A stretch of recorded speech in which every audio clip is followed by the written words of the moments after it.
Olá, sejam todos bem-vindos a mais um vídeo da Balmer Automation. Meu nome é Newton Fernandes e a gente vai bater um papo sobre Industrial Data Hub.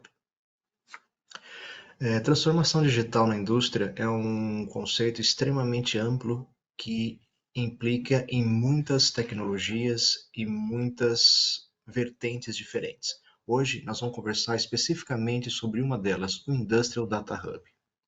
Para a gente poder conversar, vamos falar um pouquinho sobre alguns conceitos. Claro que isso aqui todo mundo já conhece, mas não custa a gente passar por eles. Internet das coisas, IoT, né? Como todos sabem, descreve os sensores inteligentes com tecnologias que permitam conectar e trocar dados via internet. Só alguns dados para vocês, né? Em maio de 2022, a IoT Analytics estimava que haveriam mais de 27 bilhões de dispositivos IoT conectados no mundo a partir de 2025. Só para vocês terem uma ideia, né? Isso é quase o dobro dos 14 bilhões de dispositivos IoT estimados para serem conectados no final deste ano. Então, para vocês verem, o crescimento disso é bastante grande. Isso exige uma infraestrutura de dados bastante consistente, bastante robusta, além da capacidade de coletar esses dados de uma maneira bem efetiva. Muito bem. Claro que o crescimento dessas tendências na aplicação industrial, né, com a internet das coisas industriais, descreve a capacidade e a necessidade do dispositivo de automação industrial se conectarem entre si e gerarem insights para os nossos processos. Então, é sobre isso que a gente vai conversar um pouquinho, tá bom? Vamos lá. Claro que existem muitos tipos de dados que podem ser trocados numa instalação IoT, desde os ambientais, que a gente chama de temperatura, umidade e assim por diante, alguns dados operacionais, que eventualmente são os mais importantes para o nosso processo, velocidade, fluxo e assim por diante, até dados da própria rede, como os pacotes de dados, sistemas de gerenciamento SNMP e assim por diante. Mas a pergunta que a gente tem é quando isso realmente se torna valioso, né? Então, vamos tentar explicar um pouquinho esse conceito para vocês. E claro que não são só mais dispositivos gerando dados, mas esses dados são importantes e precisam gerar efetivamente resultados, né? E aqui alguns exemplos do que eu estou querendo dizer. Primeiro, o dado precisa ser útil, né? E um exemplo de que dado é útil é uma indicação de uma linha parou de funcionar. Depois que a gente estabelece que aquele dado foi útil, temos que entender os insights que esse dado útil pode nos gerar. Nesse caso, se a gente entender que a linha parou de rodar, agora nós entendemos que a situação X, por exemplo, foi a causa dessa linha parar de rodar. Aqui temos então uma relação de causa entre um evento e um resultado. Mas a última parte, aquilo que realmente torna isso valioso é entender as ações que precisam ser tomadas para contornar e resolver essa situação. Por exemplo, neste exemplo aqui, a gente altera uma situação Y para que a situação X não aconteça novamente. Dessa forma, esse dado específico que eu estou comentando aqui é a indicação de que a linha parou de funcionar e se torna realmente útil quando ele é acessível, quando ele é portátil, ou seja, eu posso transferir essa informação, quando ele é contextualizado e, claro, de forma extremamente segura. Então, a pergunta que fica aqui é: como podemos nos certificar que os dados foram realmente conectados e vão se tornar acessíveis, contextualizados e seguros? Esse é o nosso principal desafio. Vamos lá. É claro que todo mundo já se deparou com uma situação como essa, né? Diversos fabricantes, protocolos diferentes, a necessidade de coletar e transferir dados entre as aplicações, para que a gente possa enviá-las para aplicações do tipo banco de dados, historiadores, nuvem, isso todo mundo já se deparou com isso. E mais do que isso, né? Como é que eu compatibilizo todos esses dados? Nós precisamos entender, então, por que isso é tão desafiador para as nossas organizações. É porque não é simplesmente instalar uma série de dispositivos e imediatamente ter acesso a esses dados. Existem outros fatores que a gente precisa considerar para que a gente possa alcançar o objetivo esperado.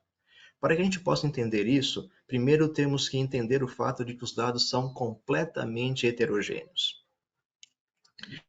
Então, quando a gente olha para o lado esquerdo da imagem, a gente vê, antes de tudo, que existe uma gama gigantesca de diferentes dispositivos que estão conectados em um cenário industrial típico. E claro, aqui eu estou falando de sensores de qualquer tipo, eles podem ser PLCs, podem ser IHMs, sistemas escadas, pode ser até a necessidade de extrair dados de banco de dados e historiadores que já existem nas nossas plantas. Ou seja, há uma grande quantidade de ativos e dispositivos que podem ser importantes para uma aplicação particular quando os nossos clientes precisam embarcar nessa jornada da indústria 4.0 ou da transformação digital. Mas o importante é que não apenas essas diferentes fontes são inerentemente diferentes do ponto de vista de sua funcionalidade, mas elas também são diferentes do ponto de vista da comunicação. Se comunicam de forma diferente relativamente aos dados que essas fontes produzem, mas também elas são estruturadas de forma diferente. Aqui eu estou falando de diferença em dois pontos principais. Primeiro é o protocolo e segundo é o payload. Quando a gente fala de protocolo, isso fica fácil, né? Porque ele varia na fonte de dados. Ele varia tanto no meio físico como no tipo. Né? Pensem, por exemplo, na quantidade de protocolos Ethernet diferentes que a gente tem. Mas também existe uma outra diferença, que é como esse dado é estruturado. E aqui eu estou me referindo ao que a gente chama de payload. Então, dentro de um protocolo específico, podem existir diferentes formas de como esses dados são estruturados. Eventualmente, a gente precisa ter esse dado em algum lugar para realmente poder fazer uso desses insights valiosos dos dados, né? Lembrando que transformação digital implica em ter os dados que eu preciso, quando eu preciso, onde eu preciso e como eu preciso. Muito bem.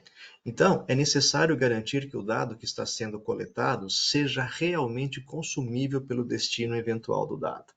E existe um grande número de destinos que o cliente quer que esse dado alcance. Por exemplo, ele pode querer enviar esse dado para uma nuvem e acessar esses dados com ferramentas do tipo AWS, Microsoft e assim por diante. O cliente pode também escolher manter os dados numa aplicação on-premise e querer usar esses dados para um dashboard como o Grafana ou o Tableau, por exemplo, ou alguns sistemas como o Power BI, ou talvez queira até enviar esses dados para um banco de dados ou um historiador, um PIOZ, um Aspentec. Esses são alguns exemplos, né, desses historiadores que a gente pode encontrar na indústria. A gente tem que tomar uma atenção aqui para ambos os lados desse nosso desenho, garantindo que possa haver comunicação com as fontes de dados e ter esses dados numa maneira apropriada e garantir que eles possam ser consumidos por esses outros destinos e essas outras novas aplicações que a gente acabou de mencionar. Como podemos operacionalizar esse processo? Não apenas operacionalizar o processo, mas fazer isso de uma forma eficiente, sem muito overhead e, com certeza, com o menor custo possível. Esse é o ponto-chave que eu quero trabalhar aqui. Como disse antes, é necessário se ter uma forma de coletar os dados, e mais do que isso, como estamos falando de fonte de dados heterogêneas, precisamos de uma solução que converta o protocolo, considerando que os protocolos são diferentes e, claro, que tenha condições de manipular o payload, uma vez que a estrutura de dados recebidos pode não ser necessariamente a mesma estrutura de dados que o destino tem, que a aplicação destino tem. E claro, é preciso entender que a capacidade e a possibilidade da aplicação destino consumir o dado é crucial. Então, como que a gente pode endereçar esses problemas que a gente tem, né? Existem três diferentes categorias que uma solução de DataOps ou Industrial Data Hub pode resolver para a gente. A primeira é a questão do acesso de dados. Isso nos traz de volta a um assunto que a gente já conversou um pouquinho. A gente tem que ser capaz de conectar as fontes de dados que a gente tem e coletar todas essas suas informações. A próxima parte é a análise de dados. A gente precisa ser capaz de processar ou contextualizar os dados de forma que possam torná-los consumíveis. E a última parte é a integração de dados, sendo capaz de estabelecer comunicação de uma maneira eficiente e efetiva com todos os destinos desejados que a gente possa ter consumindo esses dados e tornar esses dados realmente úteis. E como efetivamente o Industrial Data Hub pode nos ajudar nisso? Quando a gente fala de conectividade, talvez seja o ponto principal aqui nessa solução, existem centenas de drives embarcados na plataforma. Na prática, você pode conectar os mais diversos dispositivos e imediatamente ser capaz de provisioná-los e puxar as tags e ter os dados coletados por esse software, por essa plataforma. É basicamente uma forma automática de se estabelecer a capacidade de coleta de dados dentro de uma infraestrutura industrial. A gente está falando aqui de suporte para PLCs, sistemas de escadas, sistemas MES, historiadores, e essa biblioteca de drives tende a crescer cada vez mais com o tempo, a partir do momento que a plataforma vai se tornando cada vez mais madura. E uma vez que você colete esses dados, claro que existe a necessidade frequente de conversão ou contextualização desses dados. Existem mecanismos embarcados na solução que podem nos ajudar nesse processo. Por exemplo, existe a capacidade de se usar editores de fluxos usando programação de low-code, por exemplo, como o Node-RED, para manipular os dados que estão sendo coletados. Também existem ferramentas analíticas e até a possibilidade de se usar modelos de machine learning que podem ser aplicados dentro dessa infraestrutura. E a última parte é integração. Além dos drivers já comentados, existe uma dezena de integrações para um grande número de sistemas enterprise e nuvem, para aqueles casos que a gente tem a necessidade de estabelecer comunicações com sistemas do tipo AWS, Azure, historiadores, banco de dados e ferramentas de dashboard. Muitas dessas integrações já estão embutidas numa solução Data Hub. Dessa forma, o que a gente faz é não só estabelecer a conectividade, mas também tornar os dados consumíveis e acessíveis de maneira bastante simples. Muito bem, gente, era isso que eu tinha para mostrar para vocês hoje. Espero que tenha sido útil esse vídeo e nos vemos num próximo. Abraço e até breve.